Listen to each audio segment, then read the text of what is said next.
Well, I think the reason that most people who start a history and never complete it is that they've run into some kind of roadblock that they don't know what to do about.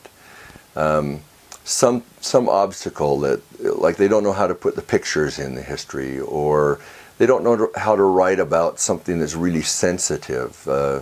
Maybe there was some abuse in the family, or some estrangements in the family, and they don't know how to write about those things. So they run into a roadblock, and so they don't know how to proceed, and so they just kind of give up. They just kind of set it aside, thinking maybe someday I'll get back to it. I think that's the biggest reason why people don't finish it.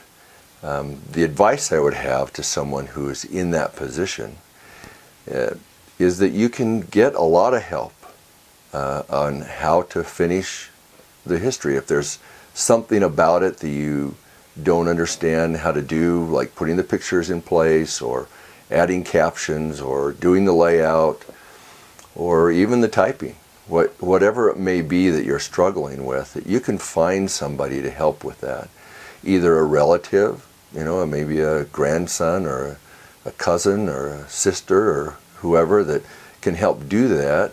Or, you can always hire somebody. There's a lot of experts that are available to help you do whatever it is that's stopping you from doing it. And if it is something about the actual writing that you're not sure how to write, again, you can go to community education classes on writing, or talk to somebody else who's written their history and ask them about how they handled those sensitive issues. But the value is to work through it and to get all the way to completion.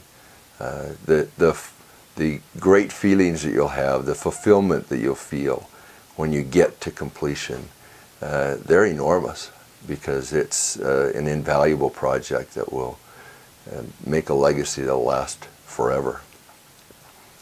I think there's probably a couple other reasons that might inhibit people from completing it.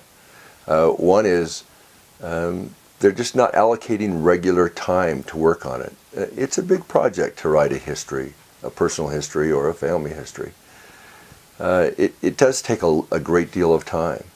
And so working through that on a regular basis, say you allocate an hour a week, or 15 minutes a day, or every lunch hour during the week, or whatever it is, if you allocate a regular amount of time on a regular basis, that you'll be amazed how well you can just work through it. Just get from the beginning and work through all the way to the end.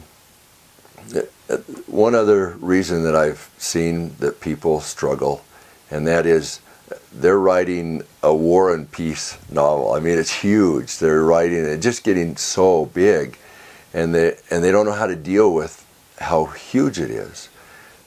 What I would recommend in those cases is that you break it up into volumes.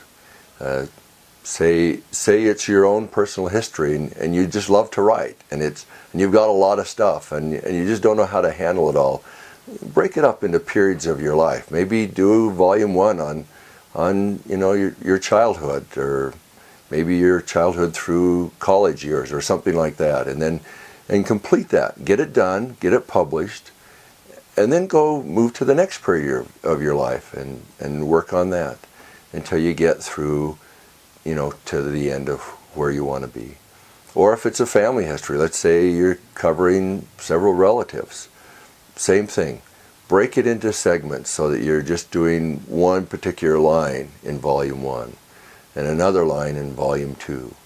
That way you're moving through it, and it's not just this huge project that you never get to the end of because it's so massive.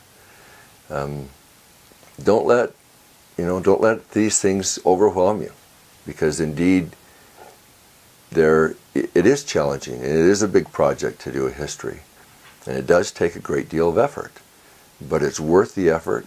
And if you're feeling overwhelmed, get some help.